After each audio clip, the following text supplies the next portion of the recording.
It's right in the middle of the Delaware Park Golf Course, visible from the Skagakwa Expressway in the Buffalo Zoo. But the story of the Mound in the Meadow is still a relatively unknown story.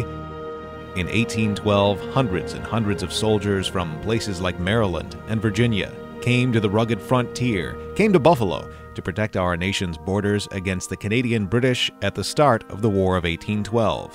They came to western New York in the summertime, dressed and equipped for summer, but after a long fall of scuttled missions and near mutiny, it was decided a winter camp would be built right where they were, in what is now Delaware Park. They wore linen uniforms. They lived in open-ended tents on the wide-open Delaware Park meadow in the dead of winter, with no boots, no blankets, with what little food they had rancid. Disease and illness, what they called a dreadful contagion, took a foothold there. They started dying at a clip of 10 a day. So quickly did they die that eventually they couldn't be buried. Many bodies were stacked in tents for the winter. Eventually, half of the soldiers who came to Buffalo to protect our nation's borders breathed their last breath in the midst of what is now our soccer fields, ball diamonds, and golf course at Delaware Park. Once springtime came, what was left of the Army left. They paid one local man to build 300 coffins out of wood. They paid another local man to bury the dead. A big hole was dug. The 300 were buried in a mass grave, marked at the time only by the mound it created and a willow tree. When the willow died 83 years later, a monument was built on the spot with much fanfare. 2 cannons, a flagpole, and a boulder with a plaque was placed on top of the mound. Within a year or two, that meadow became a golf course.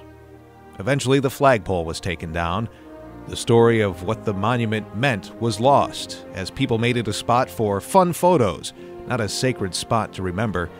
"Meet me at the Rock" became a common phrase among generations of teens looking for a secluded spot to make out or drink or get high. Sometime in the 80s, the cannons disappeared.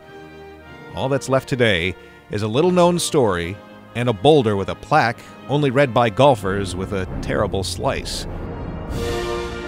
But on Memorial Day 2011, dozens of Western New Yorkers gathered to remember the sacrifices made by these men right here in our community nearly 2 centuries before.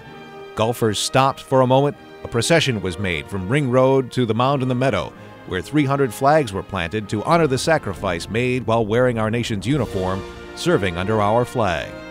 Now, with your help, the push is on to create a permanent memorial that will inform everyone who uses the park about the incredible story of sacrifice that happened on the spot where we now play golf, soccer, baseball, softball, and basketball, jog, run, and walk, take our kids and our dogs.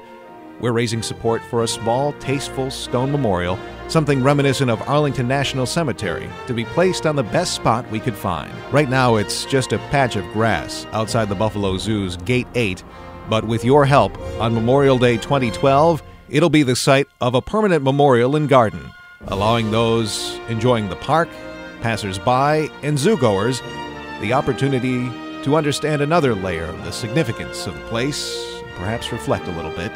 The spot was chosen as the one site along Ring Road with a perfect view of the boulder atop the mound in the meadow. Please visit staffannouncer.com to learn more about the story of the Mound in the Meadow and what you can do to help make sure this story of sacrifice is known for generations to come.